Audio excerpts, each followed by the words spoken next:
Panganjali umat Ngawi. Om Swastiastu. Kami dari kelompok 3 yang beranggotakan saya Eka Derian Yuwananda Putra absen 4. Saya Begede Victoria Sigantara absen 16. Saya Putu Dianjeliska absen 37. Saya Putu Wede Satria Suwari absen 38. Saya Ikut Satria Laksamana Esa Putra absen 5. Saya Nikoma Media absen 23. Dan juga yang lagi satu Mia Puspita absen 19. Tujuan kami membuat video ini adalah untuk mempresentasikan hasil kerja dari kelompok kami dalam membuat materi HIV/AIDS. Ada pula poin-poin yang akan kami bahas, yaitu poin yang pertama ada pengertian HIV/AIDS, poin yang kedua ada penyebab HIV/AIDS, poin yang ketiga ada gejala HIV/AIDS, poin yang keempat ada penularan HIV/AIDS, dan poin yang terakhir ada pencegahan HIV/AIDS. Oke, poin yang pertama akan saya jelaskan apa sih itu pengertian HIV/AIDS. Oke, saya mempunyai 3 sumber yang menjelaskan apa itu HIV/AIDS. Sumber yang pertama ada dari Dr. Pitara. Beliau menyebutkan bahwa HIV adalah virus yang merusak sistem kekebalan tubuh yang menyerang sel CD4. Dan AIDS adalah stadium akhir dari infeksi HIV tersebut. Lalu ada sumber yang kedua, ada dari Dr. Fitrina Aprilia. Beliau menyebutkan HIV adalah virus yang menyerang sistem kekebalan tubuh yang selanjutnya melemahkan kemampuan tubuh melawan infeksi dari penyakit. Dan AIDS adalah kondisi di mana HIV sudah pada tahap infeksi akhir. Sumber yang ketiga ada dari Dr. Mikael Yosia. Beliau menyebutkan HIV adalah infeksi virus yang menyerang sistem kekebalan tubuh manusia, dan AIDS adalah suatu kumpulan gejala yang muncul ketika stadium infeksi HIV sudah sangat parah. Jadi ketika sumber tersebut dapat saya simpulkan, HIV adalah virus yang menyerang kekebalan tubuh yang lalu melemahkan kemampuan tubuh melawan infeksi dan berbagai penyakit. Dan AIDS adalah kondisi di mana HIV sudah sangat parah atau sudah mencapai stadium akhir. Poin yang kedua akan dijelaskan oleh Lodi. Baik, poin yang kedua akan saya jelaskan, yaitu apa sih penyebab HIV? Penyebab HIV diawali dengan tubuh yang terkena virus HIV, Human Immunodeficiency Virus. Adalah virus yang menyerang sel kekebalan yang disebut sel CD4, yang merupakan jenis sel T. Ini adalah sel darah putih yang bergerak di sekitar tubuh, mendeteksi kesalahan dan anomali dalam sel serta infeksi. Ketika HIV menargetkan dan menginfiltrasi sel-sel ini, ia mengurangi kemampuan tubuh untuk memerangi penyakit lain. Segera setelah seseorang terkena HIV, ia mulai bereproduksi dalam tubuh. Sistem kekebalan tubuh seseorang bereaksi terhadap antigen atau bagian dari virus dengan memproduksi antibodi. Apa itu antibodi? Antibodi adalah sel yang melawan virus. Kebanyakan orang mengembangkan antibodi HIV yang terdeteksi dalam waktu 23 hingga 90 hari setelah infeksi. Penyebab HIV/AIDS pada akhirnya berkembang menjadi tingkat lanjutan. AIDS juga merupakan lanjutan dari HIV. Baik, itu dia pemaparan singkat dari penyebab HIV. Selanjutnya akan dilanjutkan oleh teman saya.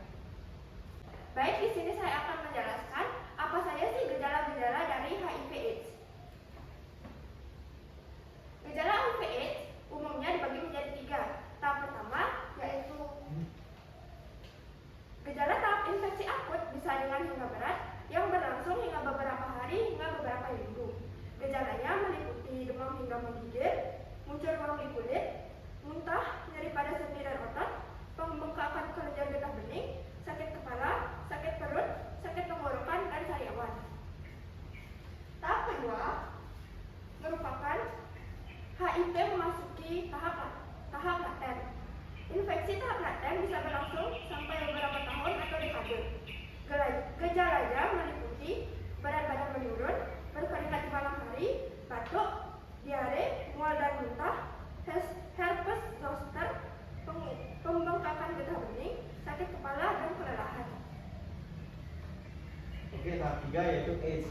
Infeksi tahap laten yang terlambat ditangani akan membuat HIV makin berkembang. Kondisi ini membuat infeksi HIV memasuki tahap ketiga yaitu AIDS. Pada tahap ini, sistem kekebalan tubuh sudah rusak parah sehingga penderita akan lebih mudah terserang infeksi lain. Gejala AIDS meliputi berat badan turun tanpa diketahui sebabnya, berkeringat di malam hari, bercak putih di lidah, mulut, kelamin dan anus, bintik ungu di kulit yang tidak bisa hilang, demam yang berlangsung lebih dari 10 hari, diare kronis, infeksi jamur di mulut, tenggorokan atau vagina, pembengkakan kelenjar getah bening di ketiak, leher dan selangkangan, gangguan saraf seperti sulit berkonsentrasi, lupa ingatan, dan kebingungan, mudah memar atau berdarah, tubuh terasa mudah lelah, mudah marah dan depresi, ruam atau bintik di kulit, sesak napas. Oke, Baik. oke. Sekian dari gejala HIV/AIDS. Berikutnya akan dijelaskan oleh teman saya. Di sini saya akan menjelaskan beberapa penularan HIV/AIDS. Yang pertama yaitu ada transfusi darah. Virus HIV dapat menyebar melalui donor darah yang dilakukan oleh pendonor yang positif terkena virus HIV. Yang kedua yaitu hubungan seks.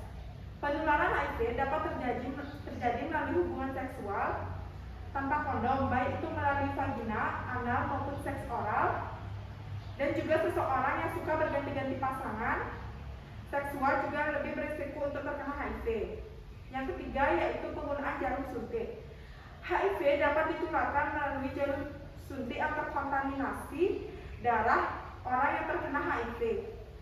Menggunakan jarum suntik bekas membuat seseorang berisiko tinggi terkena HIV/AIDS. Selanjutnya akan dilanjutkan teman saya. Baik, di sini saya akan menjelaskan poin yang terakhir yaitu tentang pencegahan. Pencegahan HIV/AIDS.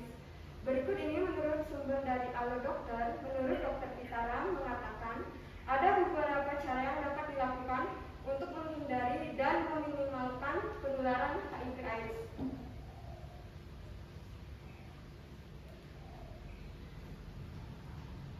Yang pertama, tidak berganti-ganti pasangan seksual. Artinya, semakin sering bergonta-ganti pasangan, khususnya dalam berhubungan intim, semakin tinggi pula risiko yang tertular penyakit menular seksual.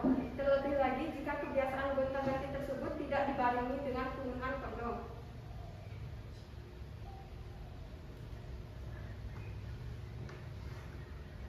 Yang kedua, tidak melakukan hubungan seks sebelum menikah. Seks di luar nikah atau bisa dikategorikan sebagai seks bebas merupakan aktivitas seksual yang dilakukan tanpa adanya ikatan resmi seperti pacaran, seks dengan pekerja seks komersil, ataupun seks tanpa hubungan emosional. Sesungguhnya tidak ada dampak positif dari melakukan seks di luar nikah dan banyak dampak negatif yang menunggu ketika melakukan seks di luar nikah.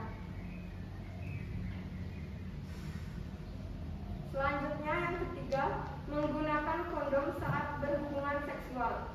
Menggunakan kondom berarti mencegah penularan penyakit menular seksual seperti HIV/AIDS, gonore, trichomoniasis, herpes, sifilis, dan lainnya.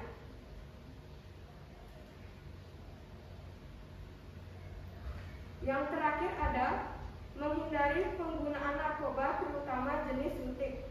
Infeksi HIV menyebar secara mudah bila orang memakai alat suntik secara bergantian dalam penggunaan narkoba.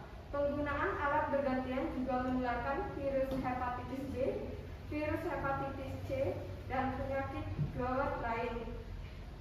Ternyata HIV/AIDS ada cara perawatannya loh. Walaupun orang yang terkena HIV/AIDS tidak bisa sembuh, tetapi pengobatan hanya terdiri dari antivirus HIV. Di sini ditekankan tidak ada obat untuk AIDS bila kepatuhan yang ketat untuk mengonsumsi regimen antiretroviral atau ARV setiap hari seumur hidup, maka infeksi HIV bisa dikendalikan. Setelah rutin meminum obat HIV, jumlah HIV di dalam tubuh bisa ditekan. Sekian dari presentasi kelompok kami. Apabila ada kesalahan kata mohon dimaafkan. Para Santi, Mawid. Om Santi Santi Santi.